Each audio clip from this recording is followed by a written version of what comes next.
Gente hermosa, qué gusto tenerlos por aquí en este especial en su canal. Hoy vamos a hablar acerca del documental de Netflix de Mark Hoffman, un falsificador entre los mormones. Y he querido hacer este video porque algunos de ustedes me han preguntado acerca de mi opinión, un poquito de tal vez algunas cosas que podría dar y he pensado que tengo algunas cosas que dar. Independientemente, también he visto que ha habido otros medios de miembros de la iglesia que han sacado artículos o videos. Ahí está masfe.org, que sacó varios videos y artículos. Ven, sígueme, que sacó un video también muy bueno al respecto, y Enlace de Fe. Y considero esos excelentes medios por los cuales aprender un poquito del asunto, pero creo que tengo algunas otras cosas que decir a nivel histórico. Entonces, vamos a estar enfocando este video en tres cosas. La primera es, ¿el documental de Netflix es bueno a nivel histórico? Dos, ¿cuál era el enfoque o el propósito de hacer este documental? Vamos a estar viendo lo que los directores del proyecto dijeron. Y tres, vamos a hablar de si lo recomendaría o no y por qué, ¿vale? Entonces vamos por esas tres preguntas a resolver. En primera instancia, vamos a evaluar si el documental es bueno a nivel histórico. Y para empezar a abordar esa pregunta, primero tenemos que preguntarnos, bueno, ¿qué es algo bueno a nivel histórico? ¿Cómo evaluamos si algo es bueno o no a nivel histórico? Y aunque podría haber varias pautas para determinarlo, quiero enfocarme en una. Principalmente cuando estamos estudiando historia o cualquier otra ciencia o cualquier investigación que estamos llevando a cabo, siempre, bueno, mi maestra de métodos de investigación siempre nos decía, tienen que ser objetivos. Y bueno, el punto aquí es el perjuicio que puede llegar a haber de parte del investigador. ¿A qué me refiero con esto? 2 días antes de que saliera el documental, recuerdo haber leído un comentario de una persona en Facebook que decía, ay, aquí viene Netflix con un ataque a la iglesia, pero siempre hemos tenido ataques y vamos a seguir adelante, ¿no? Y yo me quedé pensando, o sea, faltan 2 días para que salga el documental y hay personas que ya lo están juzgando como un ataque. A eso se refiere por prejuicios, ¿vale? En el sentido en que juzgamos antes de siquiera ver las cosas o tomarnos el tiempo de analizarlas, ¿vale? Y todos tenemos eso. En inglés le llaman biases, que es me encanta esa palabra porque habla de que cada uno de nosotros, por dónde nació, cómo fue creciendo, todas las experiencias de vida que ha tenido, tenemos cierto enfoque y cierta manera de ver las cosas, ¿no? Habrá personas que tal vez, como la persona que ya mencioné, que al ver que Netflix hizo algo con respecto a la historia de la iglesia, pues pensar que es un ataque. Y ese es el perjuicio, porque así lo vemos. El perjuicio indica que no importa quiénes seamos, siempre tenemos una perspectiva ya en nuestra mente y una manera de interpretar las cosas, incluso antes de realmente analizarlas. Entonces, cuando estudiamos historia es importante saber que cada uno de nosotros tiene nuestros sesgos o nuestras maneras de, pues tal vez inclinarnos hacia un lado o hacia otro, o pensar que fue un ataque o pensar que es algo bueno, incluso antes de analizarlo. Entonces, para que algo sea bueno a nivel histórico, una de las cosas que debemos buscar que tenga es que no tenga estos prejuicios. Es decir, que haya tomado una postura sin siquiera analizar bien los hechos. Es decir, que esté bien informado para pronto, ¿vale? Entonces, hay 3 cosas dentro de este punto de si es bueno a nivel histórico el documental. Hay 3 cosas que me parece que hicieron muy bien en este documental. Primero, los directores del documental son Jared Hess y Tyler Mason. Hess es miembro de la iglesia activo, se graduó en BYU en el departamento de cine, ¿vale? Por el otro lado, Mason es ex miembro de la iglesia. Él hubo un tiempo que estuvo en Nuestra Fe y ya no la comparte más. Lo que me parece interesante de esto es que una de las maneras en las que la historia o al investigar podemos ayudarnos a quitarnos ese perjuicio que tenemos hacia un lado hacia el otro es tener una contraparte que nos equilibre en cierto aspecto. ¿A qué me refiero? Si vamos a tratar este documental y esta información de manera objetiva, clara y equilibrada, sin ninguna inclinación a criticar la iglesia o algo así, pues teníamos que asegurarnos de que hubiera un equilibrio en los enfoques en la dirección. Y me encanta que en este proyecto hubo un miembro activo de la iglesia y alguien ex miembro, y seguramente que tendrán muchas cosas y puntos de vista diferentes, pero me gusta que ambos estuvieron trabajando juntos en la dirección del proyecto. 2 personas que tienen diferentes puntos de vista religiosos, seguramente en muchas otras cosas, pero que decidieron trabajar juntos para el bien común. ¿Y cuál es el bien común? Tratar de ayudar a las personas a conocer los hechos de algo que ocurrió, ¿vale? Algo en la historia. Entonces, primer punto, me parece que la dirección está bien equilibrada, me parece que no está sesgada a un lado en contra de la iglesia o al contrario, sino más bien hay un miembro de la iglesia, hay un ex miembro de la iglesia, está equilibrado el asunto. 2. Si se dan cuenta durante el documental, cuando lo vean o si ya lo vieron, regularmente los documentales tienen alguien que va narrando y nos va contando la historia. Bueno, en este documental no hay ni un solo instante de narración. todo lo que vemos son los documentos, las entrevistas o los periódicos o los reportajes de ese momento. Eso me encantó porque ni Hess ni Tyler estuvieron pensando, o sea, no metieron de su cuchara al decir, no, yo creo que esto debió de interpretarse así o esto debió de interpretarse así, sino que simplemente nos dijeron, traemos los documentos y aquí están.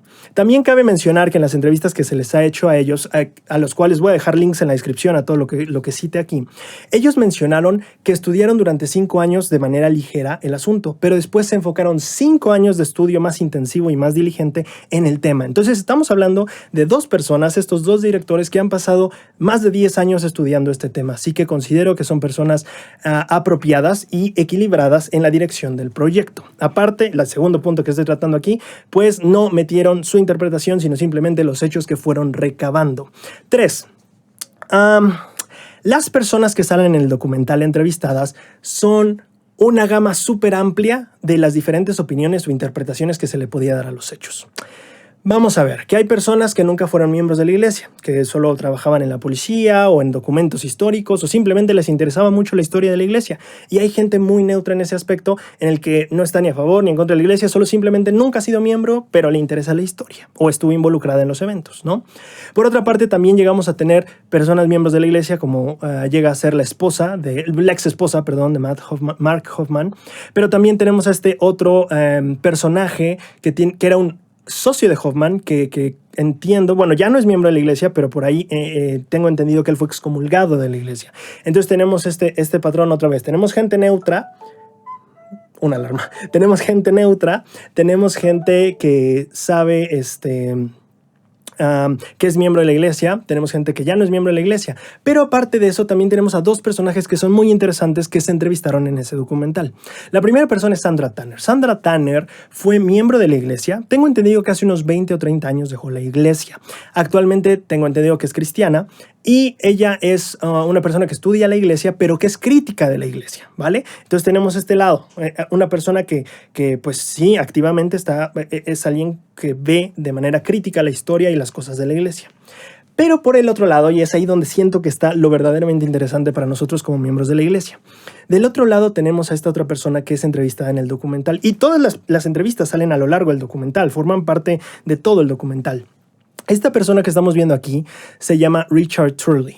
Richard Turley es una persona que trabajó para la iglesia por un poco más de 35 años.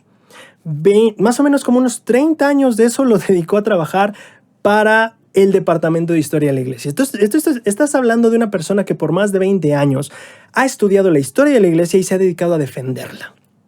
Y ahora, espero que veas el punto ahí. O sea, tenemos personas neutras como entrevistados, testigos, bla, bla. Tenemos testigos, uno que es miembro de la iglesia, otro que ya no es miembro de la iglesia. Tenemos también una persona que es crítica de la iglesia y que lleva en eso varios años. No sé, Sandra también creo que lleva unos 20, 30 años en eso. Pero también tenemos a alguien que lleva unos 20, 30 años estudiando la historia y defendiéndola. ¿Me explico? Ahora, algo importante a saber también, porque cuando yo vi el nombre de Richard Turley en el documental me pareció algo muy interesante. Richard Turley, en el tiempo que estuvieron grabando esa entrevista, era el director del departamento de relaciones públicas de toda la iglesia. ¿Vale? Es alguien que ha estado trabajando en la iglesia y en las altas esferas de la iglesia. De hecho, y aquí un paréntesis, porque me puse a investigar un poco de su vida y es muy interesante. Él entró a trabajar para la iglesia en el departamento de historia a inicios del 86, ¿vale? Y desde que él empezó a trabajar ahí, él tuvo un enfoque de, ¿sabes qué? Vamos a digitalizar todos los documentos. 1. Y 2, él también siempre tuvo en la mente el que los miembros de la iglesia tuviéramos acceso a la historia de una manera fácil y digerible. Así que bueno, cuando tú y yo en el canal vemos los documentos y decimos, ay, vamos a ver qué dijo y vamos a ver, aquí está el documento. Bueno, mucho de eso tenemos que agradecérselo a él, porque él estuvo en mucho de esa iniciativa de la iglesia de digitalizar todos los documentos. Y por otro lado, cuando leemos Santos, ¿qué crees? Pues también es gracias a él en parte. No sé si estuvo siempre dirigiendo el proyecto, pero sí fue una persona que siempre desde que entró a trabajar en el departamento de historia tenía esta gran meta de que los miembros de la iglesia pudieran leer la historia de manera sencilla y clara. Y bueno, en ese caso, pues ahí tenemos Santos, ¿no? Entonces es una persona que creo que vale la pena escuchar lo que tiene que decir al respecto. Y regresando al punto original, entonces a nivel histórico, ¿qué es lo que yo puedo ver? Que es un documental muy bien equilibrado. Vi personas que decían, no, es que seguramente que es un ataque a la iglesia, perdón, y vi personas que decían, no, creo que estuvo muy mal, creo que lo hizo un miembro de la iglesia, y entonces estuvo como muy, no sé qué palabra expresar aquí. Pero mi punto es este.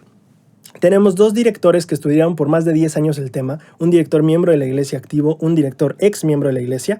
Tenemos también que nunca pusieron sus comentarios o interpretaciones en el documental. Y tercer punto, tenemos que nos trajeron a los expertos, gente que vivió de primera mano el evento y que ha tenido años para reflexionar al respecto, pero también nos trajeron a dos personas, una crítica a la iglesia y otra defensora de la iglesia, que han investigado el tema por años. Y cuando digo años es de verdad años. Entonces yo no sé qué podríamos esperar más de un documental que fuera equilibrado y que tuviera a este tipo de personas en entrevistas. O sea, me parece algo, de verdad, que qué más le podemos pedir al documental.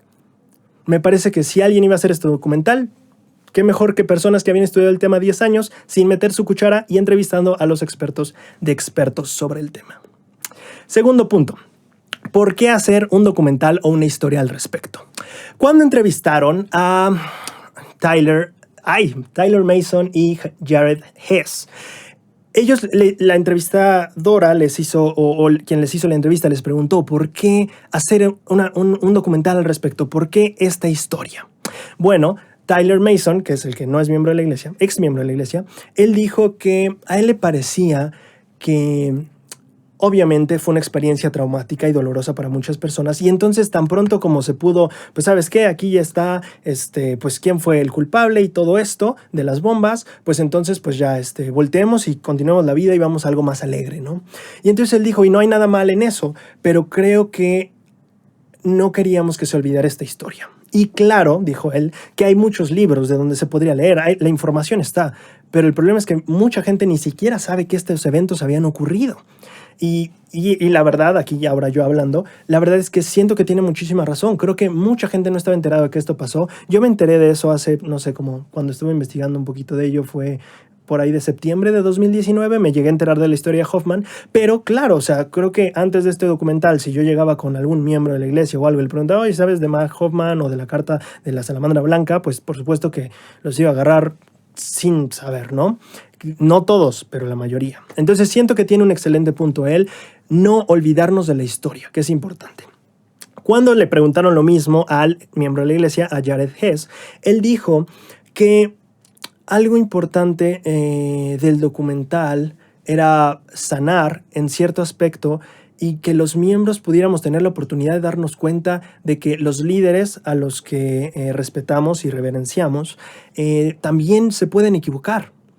Y no hay ningún problema en eso. Él dice, son humanos y ninguna persona tiene una licencia de antiengaño que le certifica para nunca ser engañado en su vida. Y él dice, y creo que es muy importante, o creo que es bueno tener esta oportunidad como miembros de la iglesia, se refería él a esto, a darnos cuenta y aceptar que desde el recién converso hasta el profeta, todos llegamos a cometer errores porque somos humanos y no tiene nada de malo, ¿no? Entonces me parece bastante interesante los puntos de los dos, tanto de Taylor Mason, que no es miembro de la iglesia, como de Jared Hess, que sí es. Me parece que los dos puntos son bastante válidos a nivel histórico, que creo que es importante como miembros o como no miembros de la iglesia el conocer estos hechos, ¿vale? Por eso fue que hicieron el documental. Bien, vamos a hablar de la última parte ya en este video. ¿Por qué diría yo que es recomendable o no ver el documental? Creo que, como diría el de Robinson algunas veces, creo que en lugar de dar una respuesta solo concreta y directa, creo que prefiero empezar con una pregunta. Y la pregunta es, ¿por qué estudiamos historia? Y las personas que forman parte del canal saben, el canal, bueno, algo que distingue mucho a Tesoros en las Escrituras en este año de Ben Sígueme tiene que ver con aprender la historia de la iglesia. ¿Por qué? ¿Para qué es aprender la historia? ¿Por qué no solo quedarnos con a ver qué dice la sección 20 o la sección 22 y se acabó? Bueno, la verdad es que la historia te enseña y te transforma. La historia, el conocer el contexto y lo que ha pasado te acerca a saber más de las personas, de las revelaciones, de todo eso. Y lo hemos visto en este año. Aprender la historia y los hechos nos ha ayudado a comprender mejor, ¿vale? Aquí quiero hablar de dos lecciones que me parecen interesantes que podemos aprender al estudiar un poco de la historia de la que trata ese mismo documental. Primer ejemplo, o primer descubrimiento histórico, o primera lección.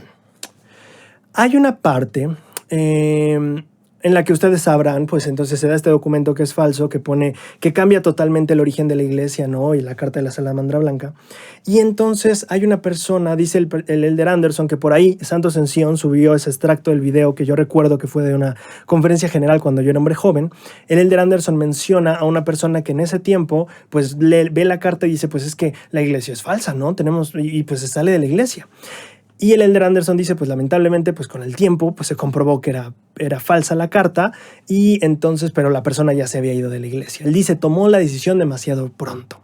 Esa es la lección. Tomar decisiones demasiado pronto en cuanto a la iglesia sin ver los hechos, sin esperar, sin tener paciencia, simplemente nos hace más vulnerables o con más probabilidades de caer en un error. Y lo mismo pasa hacia el otro lado, porque en el documental algo que pasa muy interesante es un discurso igual creo que de la conferencia general de James F. Faust, donde dice, este documento que se encontró prueba la veracidad de la obra que José Smith estaba llevando a cabo, ¿no? Y pues los meses pasaron y resulta que el documento era falso. Entonces, ¿qué pasó? Estas dos personas caen en un error de correr demasiado a prisa a la hora de llegar información o documentos nuevos. Una persona decide, no, pues ya está, se acabó, la iglesia es falsa y se va. Y la otra persona dice, pues aquí está la prueba, ya ven, yo les dije, esta es la prueba de nuestra fe. Y pues también era falso el documento. ¿Me explico?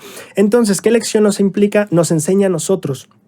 Una, que la información en contra de la iglesia hay que darle un segundo ojo y tomarla con calma. Y la información a favor de la iglesia también hay que tomarla con calma. En resumen, todo documento, toda historia, toda cosa no debe de procesarse tan rápido, sino debe de tomar el tiempo de analizarse.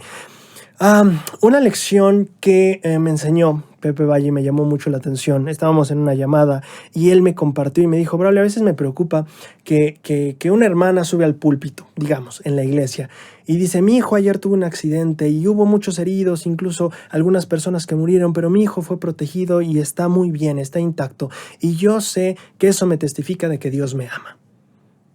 Y Pepe me dijo, y entonces la mamá que tal vez está en esa misma reunión, a quien su hijo sí se murió, ¿qué significa? O sea, si esta hermana está testificando que el hecho de que su hijo sobreviviera en el accidente es prueba del amor de Dios, entonces, ¿qué le está diciendo a la hermana que su hijo no sobrevivió? Y ese es el problema. A veces tomamos experiencias y las asumimos tan rápido a creer que, esto es prueba de mi fe, cuando en realidad no necesariamente es así. Vamos, hay personas que, por ejemplo, siempre dicen que cuando te bautices te va a ir bien porque las bendiciones... Y he conocido gente que no. Y no estoy diciendo que las bendiciones no lleguen. Sí llegan. Pero no quiere decir... Vamos a ver, hay gente que dice cuando te bautices o cuando te vayas a la misión vas a ver las bendiciones y gigante y todo eso y vas a ver que eso te va a testificar porque esta es la obra, ¿no? Pues bueno, resulta que conozco gente que cuando se bautiza, choca en moto, queda fuera del trabajo por 6 meses o cuando se va a la misión sus padres se divorcian.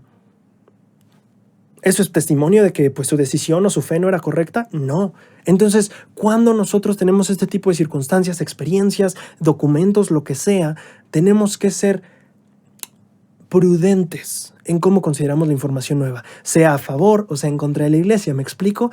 Eso es a mí una lección que me enseña el documental y de hecho lo cierra muy bien con algo que pusieron en el documental del presidente Hinckley cuando él dijo, por ahora estaba hablando de la carta de la salamandra y dice, por ahora tendremos que aceptar este documento como verídico porque las autoridades o la gente experta en el tema dice que es auténtico. Sin embargo, no se descarta la posibilidad de que también pudo haber sido escrito en la época de José Smith, pero escrito por alguien que no fue Martin Harris para dañar justamente la iglesia.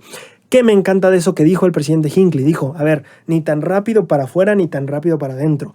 Hay más opciones, ¿no? No todo tiene que ver o el documento es verdadero o el documento es falso, la iglesia es falsa, la iglesia es verdadera. Hay más, hay terceras opciones. Y en este caso él dice, claro, puede ser auténtico en el hecho de que fue escrito en ese momento, en la época de José Smith, y por eso sabemos que, las pruebas de papel, de tinta y todo eso. Pero podría haber sido también la posibilidad de que alguien más lo escribió justamente con el fin de denigrar la iglesia. Entonces me encanta eso es una lección increíble de historia y de vida. No tomes los hechos demasiado rápido, no corras a tus prejuicios de que, sabía, la iglesia es falsa, o aquí está, mira, esto es testimonio de que mi fe es verdadera. Creo que debemos de tomar las cosas con prudencia, con calma y a su tiempo. Última lección que quiero mencionar aquí y que creo que les va a encantar. y es la espiritual, ¿eh? Cuando pasa todo esto, para las personas que ya supieron la historia, cuando pasa todo esto, pues obviamente Matt Hoffman, quien había puesto 2 bombas y quitádole la vida a 2 personas, pues finalmente va a la cárcel, finalmente él confiesa y pues va a la cárcel con cadena perpetua, que hoy en día sigue en la cárcel. La pregunta podría surgir, bueno, ¿y su familia? ¿Y su esposa? Y quiero que hablemos de ella un poquito. Su esposa fue víctima al igual que todos. Fue engañada al igual que todos. Y solo quiero que piensen un poquito, porque yo leí un artículo en ese tiempo cuando yo me enteré por primera vez del evento, les digo, por ahí de septiembre de 2019, más o menos. Yo recuerdo que leí un artículo en el que hablaba de la experiencia de ella después de todo este evento traumático. Esta persona cuenta lo difícil que fue su vida después de que su esposo fue encontrado culpable de las bombas y de las muertes. Quiero que te pongas un poquito en los zapatos de ella. Ella acababa de descubrir que su esposo, la persona de quien se había enamorado, la persona que que se había sellado con esa persona, que le había prometido amor, lealtad, compromiso, fidelidad, todo, eternamente, y resulta que esa persona la engaña. Definitivamente el sentimiento es de traición. Pero imagínate eso, un día estás pensando que tu esposo es un excelente hombre, un proveedor, bla, bla, y al día siguiente resulta que no, que es un engañador o mentiroso y hasta pues se ha echado el cuello de una que otra persona. Eso te destroza la vida, sin duda. La persona en la que tú más confiaste resulta que es la que más te traicionó y hasta cierto punto puedes sentir que es la que más se burló de ti en tu cara. Ahora él está en la cárcel, ahora tú te quedas como madre soltera a tratar de ver qué haces. Él siempre fue el que pagó las cuentas, lo que sea, y ahora yo como madre soltera veo cómo voy a resolver esto. Pero en parte, y esa es la parte de la entrevista o el artículo que les comento que me llamó la atención, ella dijo que en esa época, después de que ya se supo que el esposo de ella era quien hizo todos esos desastres, pues resulta que algunos miembros de su barrio no la reciben con tanto gusto. Vamos, que le hacen el feo, que la miran mal, que son, vamos a dejarlo en ásperos, el adjetivo, ¿vale? Y es interesante porque personas de su comunidad y todo eso la apoyaron en algún momento. No, sabemos que tu esposo es inocente, pero mira, cuando el esposo resultó ser culpable, algunas de esas personas parecía que ella era la culpable y la veían con esos ojos, no la querían en el barrio. Y no estoy diciendo que sean todos, pero definitivamente ella cuenta esa experiencia, que no fue fácil. Así que quiero que pienses en esto. ¿Cómo continúas en la vida cuando la persona en la que más confiaste acaba de traicionarte y te traicionó en serio, ¿vale? Ahora estás sola para criar a tus hijos y en parte si te tratas de acercar a Dios o al Salvador, la gente te rechaza por los crímenes de tu esposo.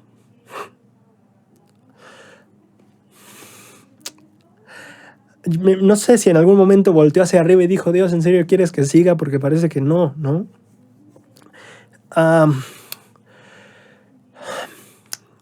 ¿Cuál es la historia y la lección? No sé si todo el tiempo, no sé si siempre, no sé si en algún momento se alejó un poquito y luego regresó, no sé si anduvo intermitente. La verdad no lo hubiera culpado, siento yo. Pasó por un momento muy difícil en su vida.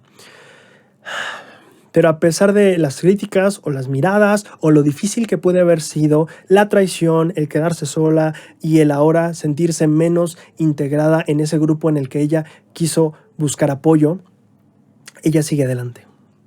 Ella se queda en la iglesia y ella continúa y manda a su hijo a la misión.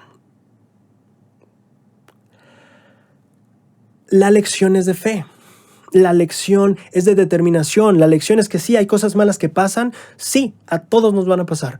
Y la lección es, y esto es algo que dice Turley en una entrevista, no somos responsables del pasado, pero sí somos responsables de cómo lidiamos con él. Ella no era responsable de lo que había hecho su esposo, no era responsable de que ahora quedaba como madre soltera, no era responsable de que las personas en su barrio le miraran mal, pero sí era responsable de cómo reaccionaba a ello. Y siento que es una lección para nosotros. y doble. Una lección de diligencia y determinación de esa mujer y una lección para no actuar como las personas que llegaron a actuar mal hacia ella. Y el presidente Monson decía que aquellos que no aprendemos de la historia estamos condenados a repetir lo mismo. Aquellos que no estudiamos la historia y que no la conocemos, estamos condenados a repetir los mismos errores, decía él. Así que en este día yo quiero invitarte a eso. La historia es para aprender. La historia es para darnos cuenta de lo que salió mal antes y no repetirlo nosotros. La historia es para saber que nada se toma ni tan rápido para afuera de la iglesia ni tan rápido para adentro.